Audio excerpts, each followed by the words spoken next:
Good morning class. HR शिक्षा academy में एक बार फिर आप सभी का स्वागत है। यहाँ समाज विज्ञान की जो है रिवीजन सीरीज चल रही है, तो उसमें जो चैप्टर अभी हम डिस्कस कर रहे हैं उस चैप्टर का नाम है विटामिन एवं पोषण। तो इससे पहले पार्ट 1 और पार्ट 2 विटामिन एवं पोषण चैप्टर का बन चुका है। अगर आप लोगों ने नहीं देखा है तो पार्ट 1 और पार्ट 2 जरूर देखिएगा। ठीक, अब इसका हम यहाँ पे पार्ट 3 डिस्कस करने जा रहे हैं।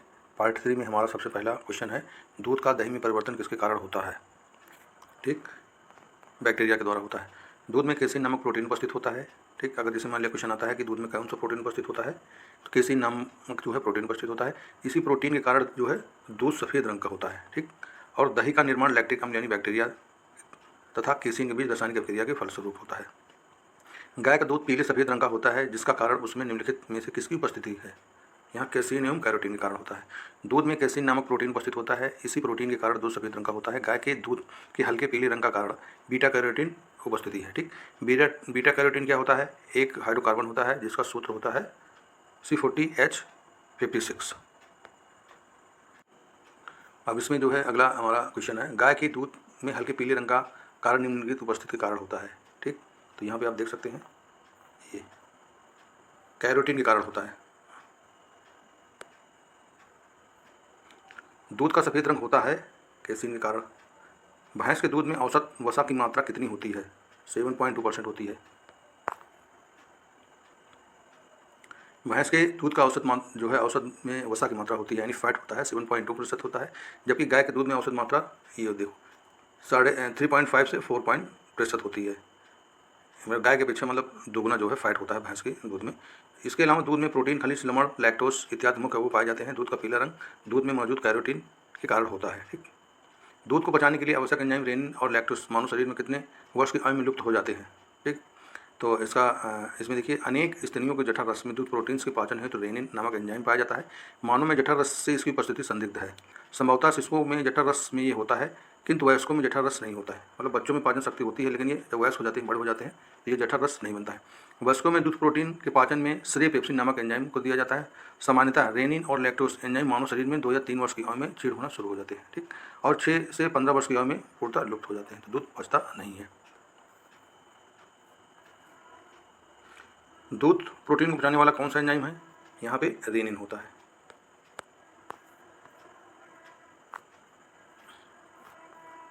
रेनिन नामक एंजाइम पाया जाता है। केसिन दूध में होता है। ठीक, ये केसिन क्या है, एक प्रोटीन है। केसिन एक फास्फोप्रोटीन्स है जो कि दूध में पाया जाता है। फास्फोप्रोटीन्स फास्फेट समूह में संयुक्त प्रोटीन्स होते हैं। दूध का धवल रंग केसिन की उपस्थिति कारण होता है। दूध में एल्बुमिन नामक एक अन्य प्रोटीन पाया जाता है। ज्ञातव्य है कि दूध पूर्ण आहार यानी कंप्लीट है। जैसे क्वेश्चन है दूध कैसा है, तो ये पूर्ण आहार कंप्लीट है। सभी प्रोटीन की मात्रा लगभग 3.3% पाई जाती है। दूध का धवल रंग निम्नलिखित में से किसकी उपस्थिति कारण होता है, केसिन उपस्थिति कारण होता है। निम्न में से कौन सी प्रोटीन दूध में पाई जाती है, तो केसिन नामक प्रोटीन दूध में पाई जाती है। निम्नलिखित में से कौन सा युग्म सही सुमेलित नहीं है, तो ये कुछ यौगिक हैं और उनका वर्गीकरण है, इसके बारे में बताना है आपको।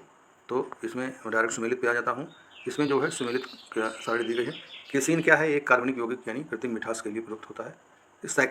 सैक्रिन क्या है, कार्बनिक यौगिक यानी कृत्रिम मिठास के लिए है ये। ठीक, एड्रेनलिन क्या है, ये हार्मोन है। थायमिन क्या है, ये विटामिन है। क्रिएटिन क्या है, ये प्रोटीन है। शरीर में ऊतकों का निर्माण होता है प्रोटीन से। शरीर में ऊतकों का निर्माण प्रोटीन से होता है। प्रोटीन वृद्धि तथा मरम्मत के लिए आवश्यक होती है। प्रोटीन अमीनो अम्लों की यौगिक होती है, अर्थात अमीनो अम्ल इनकी संयोजक इकाइयाँ एक अलग होते हैं। प्रकृति में लगभग 500 प्रकार के अमीनो अम्ल पाए जाते हैं। इनमें केवल 20 प्रकार के अमीनो अम्ल ही प्रोटीन्स में एकाएक होते हैं, जो मुख्यतः अनिवार्य तथा अनिवार्य 2 प्रकार के होते हैं। मानव शरीर की धीमी वृद्धि निम्न में किसके कारण होती है, तो ये प्रोटीन कारण होती है। प्रोटीन एक जटिल नाइट्रोजन युक्त कार्बनिक पदार्थ है जिसका गठन कार्बन, हाइड्रोजन, ऑक्सीजन एवं नाइट्रोजन तत्वों के अणुओं से मिलकर बना होता है। प्रोटीन में इन तत्वों के अतिरिक्त आंशिक रूप से गंधक, जस्ता, तांबा तथा फास्फोरस भी उपस्थित होता है। ये जीवद्रव के मुख्य अवयव हैं एवं शारीरिक वृद्धि तथा विभिन्न जैविक क्रियाओं के लिए आवश्यक है। प्रोटीन त्वचा, रक्त, मांसपेशियां तथा हड्डियों की कोशिकाओं के विकास के लिए आवश्यक होता है। इनकी कमी से मानव शरीर की वृद्धि धीमी होती है। अगर मान लिया किसी व्यक्ति के शरीर में प्रोटीन की कमी है तो उसकी वृद्धि धीमी हो जाएगी। इसलिए जिसमें प्रोटीन्स पाया जाता है वो चीज़ का आप लोग ज़्यादा सेवन करिए, खासकर बच्चों को। अगला क्वेश्चन है हमारा, सूची फर्स्ट को सूची सेकंड से सुमेलित कीजिए। सूचियों के नीचे दिए कोड का प्रयोग कर सही उत्तर चुनिए। सूची फर्स्ट में जो है कुछ अणु यानी विटामिन हैं और उसमें क्या उपस्थित कौन कौन से तत्व पाए जाते हैं। ठीक, तो आइए देख लेते हैं।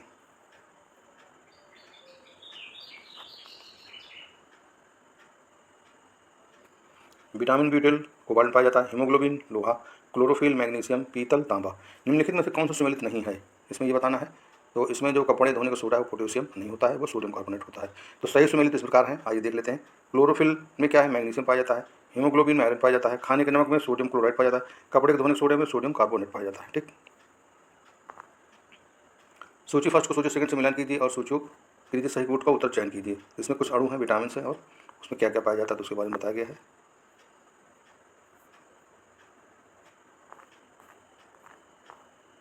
यहाँ पे आप देख सकते हैं विटामिन B12 में क्या पाया जाता है, कोबाल्ट पाया जाता है, हीमोग्लोबिन में लोहा आयरन पाया जाता है, क्लोरोफिल में मैग्नीशियम पाया जाता है, चैल्कोपाइराइड में तांबा कॉपर पाया जाता है।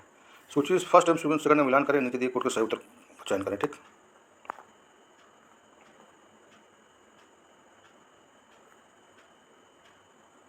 यहाँ पर देखिए मिलान कर बताया गया है। विटामिन B1 को क्या कहते हैं, थायमिन कहते हैं। विटामिन B2 को राइबोफ्लाविन कहते हैं। विटामिन B12 को साइनोकोबालामाइन कहते हैं तथा विटामिन B6 को पैराटाक्सिन नाम से जाना जाता है। ये क्या है, इसका केमिकल नेम है, ये रासायनिक नेम है।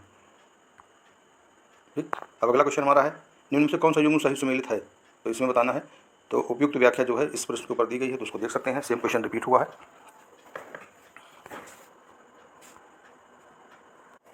अब अगला क्वेश्चन है कौन सूक्ष्म तत्व नहीं है, तो कौन सूक्ष्म तत्व नहीं है, गंधक नहीं है।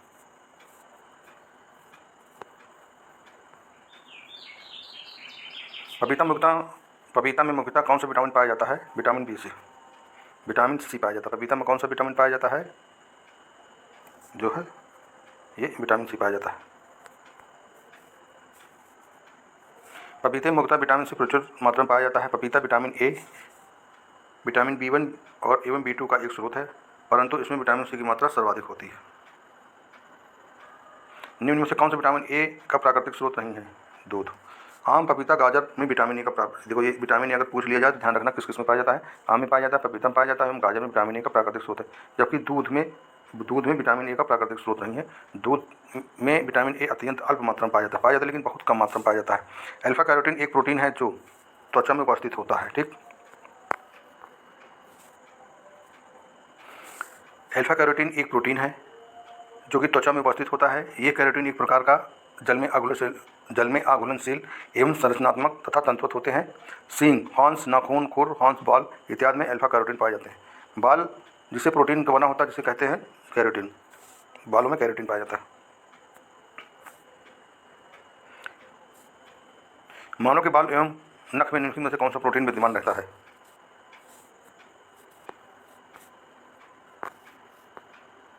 तो इसमें क्या पाया जाता है, कीराटिन पाया जाता है। निम्नलिखित में से कौन सा पदार्थ प्रोटीन नहीं है, तो यहाँ पे कपास प्रोटीन नहीं है। कपास एक मुलायम रोएदार जो है स्टेपल रेशा होता है जो कपास के पौधों के बीजों चारों ओर एक संरक्षण आवरण में विकसित होता है। ये लगभग पूरी तरह सेल्यूलोज का बना होता है। केस, बाल जो है लूता, रेशम, स्पाइडर सिल्क और खुर प्रमुख में मुख्यतः क्या पाया जाता है, प्रोटीन से बने होते हैं। इसमें प्रोटीन पाया जाता है। निम्नलिखित में से कौन सा तत्व सभी प्रोटीनों में विद्यमान होते हैं, तो इसमें जो है 1, 2, 3, 4 कार्बन, हाइड्रोजन, ऑक्सीजन, नाइट्रोजन। ठीक, सभी तत्व क्या होते हैं, प्रोटीन में विद्यमान होते हैं। प्रोटीन के संयोजन में कार्बन, हाइड्रोजन, ऑक्सीजन, नाइट्रोजन पाए जाते हैं। इसके अतिरिक्त इसमें गंधक, फास्फोरस, आयोडीन तथा लौह आदि के अंश भी प्राय होते हैं। प्रोटीन्स अमीनो अम्लों की यौगिक होती हैं, अर्थात अमीनो अम्ल इनकी संयोजक इकाइयाँ या एकलक होते हैं। प्रकृति में लगभग 500 प्रकार के अमीनो अम्ल पाए जाते हैं। निम्नलिखित में से कौन सा प्रोटीन को विकृत नहीं करता है, ये अवरक्त किरणें जो है विकृत नहीं करती हैं।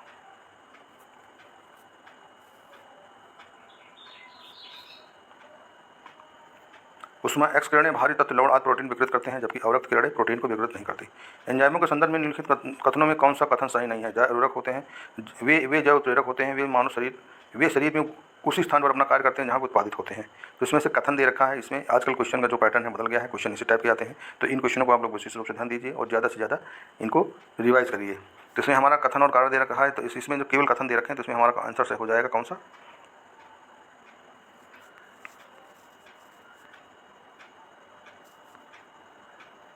इसमें दोनों सही हो जाएंगे, 1 और 2। एंजाइम जैव प्रेरक होते हैं जो विशेष जैविक क्रियाओं के अति उच्च दर से संपन्न होते हैं। एंजाइमों के बिना जैव प्रक्रियाएं अति मंद दर से होती हैं। सामान्यतः एंजाइम उसी स्थान पर कार्य करते हैं जहां वे उत्पन्न होते हैं, जबकि हार्मोन्स अपने उद्गम स्थान से अलग स्थान पर अपना कार्य संपादित करते हैं। तरुण तथा वृद्ध व्यक्तियों में प्रोटीन की आवश्यकताएं होती हैं। तरुणों में बहुत अधिक तथा वृद्धों में बहुत कम प्रोटीन होती है। प्रोटीन त्वचा, मांसपेशियों तथा हड्डियों की कोशिकाओं के विकास के लिए आवश्यक होते हैं। इनकी कमी से मानव शरीर की वृद्धि धीमी हो जाती है। वृद्धियों में तरुणों की अपेक्षा प्रोटीन का अधिक जो है आवश्यकता होती है। मानव क्रियाशील में महिला के लिए प्रोटीन की उपयुक्त दैनिक मात्रा क्या है, इसमें 45 ग्राम। सामान्य क्रियाशील महिला के लिए प्रोटीन की उपयुक्त दैनिक मात्रा 45 से 56 ग्राम। वसा की मात्रा 20 ग्राम तथा कैल्शियम एवं आयरन की मात्रा 400 ग्राम और 30 ग्राम होती है। जबकि गर्भवती महिला और बच्चों को दूध पिलाने वाली महिला इससे अधिक मात्रा में दैनिक आहार की आवश्यकता होती है। यानी जो महिलाएं गर्भवती होती हैं और या फिर जो है उनके बच्चे होते हैं तो उसमें उन लोगों को जो है बहुत ज़्यादा प्रोटीन की आवश्यकता होती है। दूध में मिलने वाली माँ को प्रतिदिन आहार कितने ग्राम प्रोटीन की आवश्यकता होती है? तो यहाँ पे 70 ग्राम की आवश्यकता होती है। दूध पिलाने वाली माँ को प्रतिदिन कुल आहार का 10% से 15% नामक भाग प्रोटीन की आवश्यकता होती है। ये प्रतिदिन 65 ग्राम से 70 ग्राम होती है। बोतल का दूध पीने वाले बच्चों की तुलना में माँ का दूध पीने वाले बच्चों में निम्नलिखित में से कौन सा विशिष्ट लक्षण होता है? ठीक, तो इसमें जो है सारे ऑप्शन सही हैं, 1, 2, 3। वो कम मोटा होता है, उसमें रोगों को प्रतिरोधक करने की क्षमता अधिक होती है और उसे विटामिन और प्रोटीन अधिक मिलते हैं। ठीक, कह रहे हैं बोतल का दूध पीने वाले बच्चों की तुलना में माँ के दूध पीने वाले बच्चों में निम्नलिखित में से कौन से विशेष लक्षण होते हैं? यानी जो बोतल का दूध पीते हैं, यानी बाहरी दूध पीते हैं, ऊपर का दूध पीते हैं, तो उसकी अपेक्षा माँ का दूध जो होता है अधिक सर्वोत्तम बच्चों के लिए माना गया है। अगर वो बच्चे माँ का दूध पी रहे हैं तो उसमें जो है ये दूध जो होता है ये कम मोटा होता है और उसमें जो रोगों की प्रतिरोधक करने की क्षमता अधिक होती है, यानी बच्चे कभी बीमार नहीं होते। अदर बच्चों की अपेक्षा बहुत कम बच्चे जो है बीमार होते हैं और उसकी लंबाई में असमान वृद्धि होती है, मतलब बच्चा जो है ग्रोथ करता है। माँ का दूध बोतल के दूध की अपेक्षा कहीं अधिक गुणफली होता है, क्योंकि इसमें जहाँ एक और बच्चे को अधिक विटामिन एवं प्रोटीन की प्राप्त होती है, वहीं दूसरी ओर बच्चे में रोग प्रतिरोधक करने की क्षमता भी अधिक होती है। लैक्टोज जिसे दूध शर्करा कहते हैं कि सर्वाधिक मात्रा जो है माता के दूध में होती है। माँ के दूध से बच्चों की लंबाई में असामान्य वृद्धि होती है।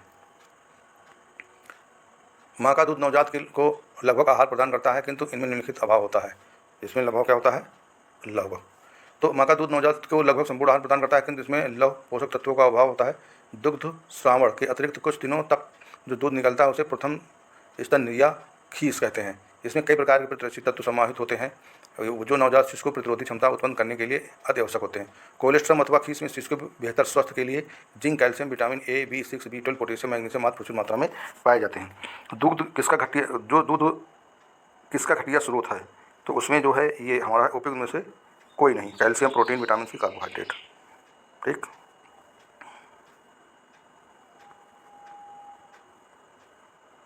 दूध विटामिन सी का अच्छा स्रोत नहीं है, जबकि इसमें कैल्शियम, प्रोटीन तथा कार्बोहाइड्रेट की प्रचुर मात्रा में पाया जाता है। स्टार्च है पॉलीसैकेराइड। स्टार्च C6H10O5 या मंड एक पॉलीसैकेराइड कार्बोहाइड्रेट है। इसका निर्माण ग्लूकोज मोनोसैकेराइड की इकाइयों की एक बड़ी संख्या को वापस ग्लाइकोसिडिक बंधों द्वारा जोड़ने के कारण होता है। पादपों के बीजों और फलियों में स्टार्च एमाइलेज या एमाइलोपेक्टिन रूप में उपस्थित होता है। स्टार्च और सेलुलोज के बारे में निम्नलिखित कथनों में से कौन सा कथन सही नहीं है? तो यहाँ पे कौन सा कथन सही नहीं है? ये आयोडीन के साथ दोनों रंगों को प्रदान करते हैं। स्टार्च तथा सेलुलोज दोनों वनस्पतिक उद्भव हैं। दोनों के गुण अणु या बहुलक अर्थात पॉलीमर्स हैं तथा दोनों ग्लूकोज C6H12O6 अणु से निर्मित होते हैं। स्टार्च आयोडीन के साथ नीला काला रंग देता है, जबकि सेलुलोज इस घोल में रंग प्रदान नहीं करता। मंड पौधों में संचित भोजन का सबसे अधिक महत्वपूर्ण कण है, जबकि सेलुलोज पौधों की कोशिका भित्ति में पाया जाता है। निम्नलिखित में से किस विटामिन को हार्मोन माना जाता है? तो ये विटामिन डी को हार्मोन माना जाता है। ठीक, इसके उत्सर्जन से कैल्सीफेरॉल होता है, जो इसके उत्सर्जन में कैल्सीफेरॉल पाया जाता है। जंतुओं में दो सक्रिय विटामिन जो होते हैं, कैल्सीफेरॉल तथा ऑल्गोकैल्सीफेरॉल जो है। कैल्सीफेरॉल संश्लेषण स्वयं जन शरीर में होता है। इसकी प्रक्रिया जटिल होती है, जबकि ऑल्गोकैल्सीफेरॉल का संश्लेषण सूर्य प्रकाश प्रभाव बनने से ऑल्गोकोलेस्ट्रॉल नामक पदार्थ से जिस कोशिकाएं जो है करती हैं।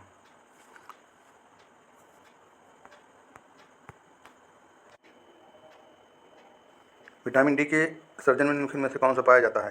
कैल्सीफेरॉल। निम्न में से कौन सा एक कथन सही नहीं है? दूध में कोई भी विटामिन नहीं होता है। दूध में vitamin B1, B2, niacin, B6, B12 आदि पाए जाते हैं, अतः कथन ए सही नहीं है। ठीक, निम्नलिखित में से किसमें कुपोषण होता है? तो अतिपोषण से, अल्पोषण से, असंतुलित पोषण से कुपोषण होता है।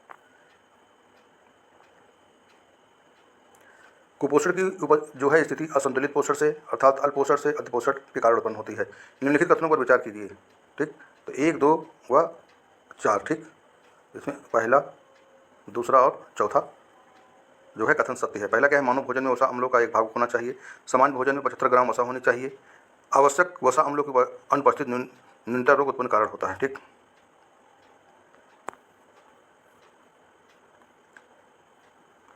मानव शरीर कोशिकाएं केवल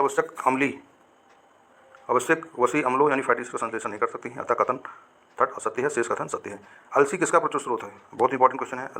अलसी में जो है ओमेगा 3 वसी अम्ल पाया जाता है। अब इसका क्या काम होता है देखिए। अलसी यानी तीसी समशीतोष्ण प्रदेशों का पौधा है। इसके बीज से तेल निकाला जाता है। इसमें ओमेगा 3 वसी अम्ल काफ़ी मात्रा में पाया जाता है, जो रक्त नलिकाओं में वसा के जमाव को रोकने में सक्षम होता है। ठीक, इसे मालिश करने से जो है जो ब्लड सर्कुलेशन होता है वो अच्छा होता है। निम्नलिखित में से कौन सा अल्फा लिनोलेनिक अम्ल यानी 18 कार्बन युक्त ओमेगा 3 फैटी एसिड अम्ल का सर्वोत्तम स्रोत है? तो ये हमारा स्रोत है अलसी। अल्फा लिनोलेनिक अम्ल एक ओमेगा 3 वसी अम्ल है। ये मानव स्वास्थ्य के लिए आवश्यक 2 वसी अम्लों में से एक है। लिनोलेनिक अम्ल एक अन्य वसी अम्ल है जो मानव स्वास्थ्य के लिए आवश्यक है। ये आवश्यक वसी अम्ल मानव शरीर के अंदर उत्पन्न नहीं हो सकते और इन्हें आहार के माध्यम से ग्रहण करना होता है। तिलहनी फसलों में अधिकतम अल्फा लिनोलेनिक अम्ल तथा अलसी में पाया जाता है। दूध में प्रोटीन एवं कार्बोहाइड्रेट के अतिरिक्त पोषक दायक अन्य तत्वों में से सम्मिलित होते हैं। कौन से? कैल्शियम और पोटेशियम। दूध में लगभग 87% जल पाया जाता है। ठीक, इसके अलावा इसमें वसा, protein, carbohydrate, calcium, Ca, potassium के आदि पाए जाते हैं। दूध को पूर्ण आहार कहा जाता है, जो कि सभी अवस्थाओं के लिए सर्वमान्य होता है। निम्नलिखित कथनों पर विचार कीजिए। विटामिन बलवर्धक तत्व है जिनकी अच्छे स्वास्थ्य के लिए थोड़ी मात्रा में आवश्यकता होती है। विटामिन हानिकारक बैक्टीरिया को मारकर शरीर को स्वस्थ रखने में सहायता करते हैं। इसमें कथन और कारण दे रखा है, तो इसमें हमारा आंसर कौन सा सही हो जाएगा? सी, ए सही है परंतु ए गलत है। विटामिन कार्बनिक यौगिक यानी ऑर्गेनिक कंपाउंड होते हैं जिनके अच्छे स्वास्थ्य के लिए थोड़ी मात्रा में आवश्यकता होती है। इनके स्रोत अनाज, हरी सब्जियां, फल, दूध, मांस इत्यादि हैं। हानिकारक बैक्टीरिया, विषाणुओं के कवकों इत्यादि को श्वेत रुधिर रण मारकर शरीर को स्वस्थ रखने में सहायता करते हैं। नीचे 2 कथन दिए गए हैं जिनमें एक कथन ए तथा दूसरे कथन को कारण आर कहा गया है।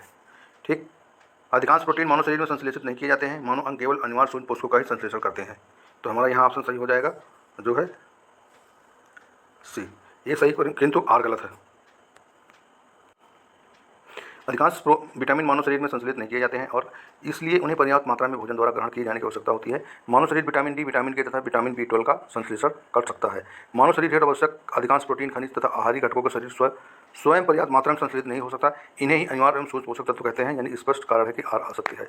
नीचे दिए कथनों में दिए गए कथन ए तथा कथन 2 को के बारे में बताइए। तो यहाँ पर देख लेते हैं ये कौन सा कथन दे रखा है। मानव शरीर अपने लिए सभी विटामिनों का संश्लेषण कर लेता है और कारण इसमें दे रखा शरीर के उचित विकास के लिए विटामिन अनिवार्य होते हैं। तो हमारा यहाँ जो ऑप्शन हो जाएगा सही हो जाएगा। ए गलत है परंतु आर सही है। अब कैसे? इसमें जो शरीर के उचित विकास के लिए विटामिन अनिवार्य होते हैं। ठीक, इनकी कमी से हीनता यानी डिफिशियंसी डिसीज होने की संभावना बढ़ जाती है। यानी अगर विटामिन की कमी शरीर में है तो मान के चलिए कि आप जो है हरदम बीमार ही रहेंगे। ठीक, मानव शरीर में सभी विटामिनों का संश्लेषण नहीं होता है। हालांकि कुछ प्रोटीन जैसे डी, के तथा B12 आदि मानव शरीर में संश्लेषित होते हैं। मानव शरीर में ग्लाइसिन, सेरिन और टायरोसिन अनिवार्य रूप से शामिल होने चाहिए। अनिवार्य अमीनो अम्ल मानव शरीर में संश्लेषित नहीं किए जा सकते हैं।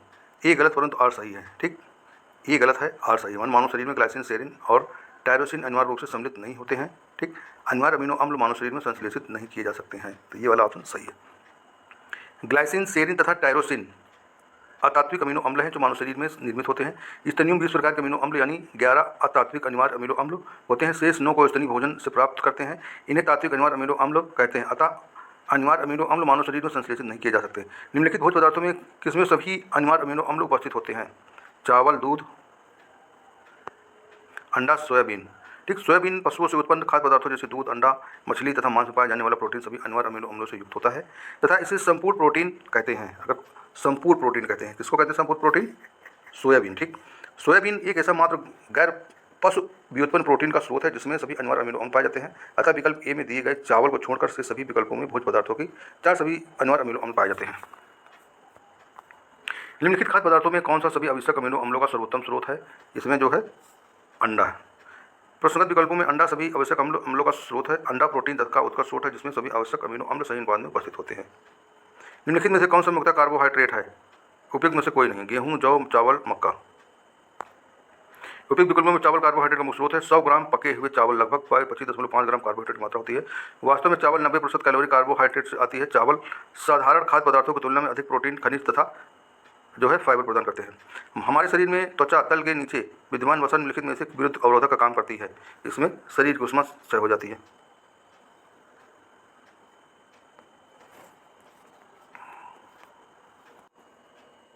हमारे शरीर में त्वचा तल के नीचे मौजूद वसा फैट शरीर की उष्मा के क्षय के विरुद्ध अवरोधक कार्य करती है। अर्थात ये शरीर ताप को बाहर निकालने से रोकती है और शरीर को वातावरणीय ताप के प्रभाव से बचाती है। ये वसा स्तर की आकृति तथा प्लवकता यानी प्रदान करने तथा गद्दी के भाग अंतरांगों के बाहरी दबाव एवं आघातों को सुरक्षा करने में कार्य करती है। निम्नलिखित में से किसकी जो है चयापचय प्रक्रम में अधिकतम ऊर्जा मिलती है?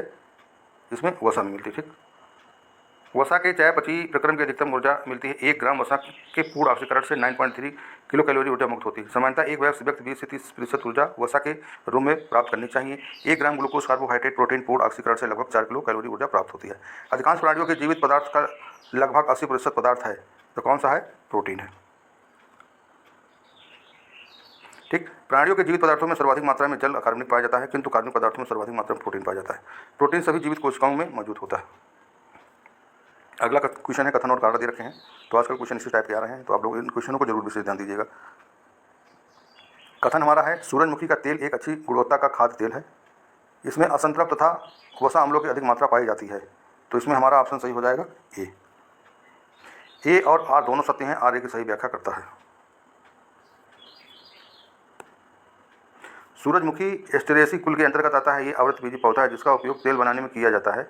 इसका तेल एक अच्छी गुणवत्ता का खाद्य तेल है क्योंकि इसमें असंतृप्त वसा अम्लों की अधिकता होती है। ध्यातव्य है कि असंतृप्त तथा अम्ल मानव के लिए अच्छा पोषक तत्व है। ठीक, असंतृप्त तथा संतृप्त वसाओं की तुलना में अधिक अक्रियाशील होते हैं। ठीक, असंतृप्त वसाओं की संरचना में केवल एक आबंध होता है, तो इसमें हमारा ऑप्शन सही हो जाएगा, यहाँ पे सी वाला सही हो जाएगा। ए सही परंतु आर गलत है। कैसे? देखिए, असंतृप्त वसा संतृप्त वसाओं की तुलना में अधिक अक्रियाशील होते हैं क्योंकि इनमें अणुओं में किन्हीं कार्बन परमाणु के जो मध्य दोहरे बंध होते हैं, जिनके कारण सदैव तनाव रहता है। तनाव के कारण अनेक योगात्मक अभिक्रियाएं संपन्न होती हैं। संतृप्त वसाओं में दोहरे बंध वाले हैं वसा अम्ल भी नहीं होते, अतः ये जाड़ों में ठोस या अर्धठोस हो जाती है। अधिकांश जंतु वसाएं संतृप्त होती हैं जबकि पादप वसाएं असंतृप्त होती हैं, जिनसे वनस्पति घी हाइड्रोजन को अलग से मिलकर तैयार की जाती है। अन्य पशुओं के मांस की तुलना में मछली का उपयोग स्वास्थ्यकर माना जाता है क्योंकि मछली में होता है बहु असंतृप्त वसा अम्ल पाया जाता है। ठीक, बहुसंतृप्त वसा अम्ल यानी पॉली अनसैचुरेटेड फैटी एसिड में अपघटन की दर काफ़ी तीव्र होती है, जिसके कारण संवहनी क्रिया में ऑक्सीजन ओटो के अधिक ग्रहण किए जाते हैं, जिसके परिणामस्वरूप मनुष्य में संवहनी क्रिया बढ़ जाती है। मछली में पाई जाने वाली वसा में सबसे अधिक बहुसंतृप्त वसा अम्ल पाया जाता है, जो कि मानव के लिए काफ़ी आवश्यक पोषक तत्व है।